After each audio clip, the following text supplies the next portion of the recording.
So Ate Guy, ngayon po maraming sumisibol ng mga bagong talento, mga artista, ano po ang inyong mapapayo po sa kanila? Sa lahat po ng naandyan ngayon sumisikat, lalo na yung mga sikat na, opo, ano ho ang inyong Ay, payo po sa kanila? simple lamang po yan. Kailangan huwag kayo magbago.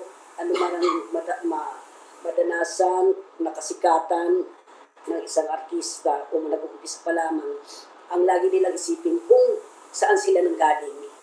At pagbutihin nila kung may mga binibigay na mga karakter o anong role na binibigay sa kanila ng isang producer o ng isang director, sa puso nila yung dapat nilang gawin. Nang sa ganun, magkamali ka man, konti lang. Excuse po.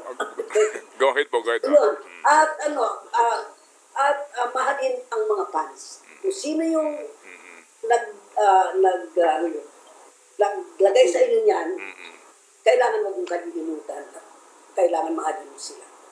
Yun Yun. lamang po ang Opo, sa akin. opo.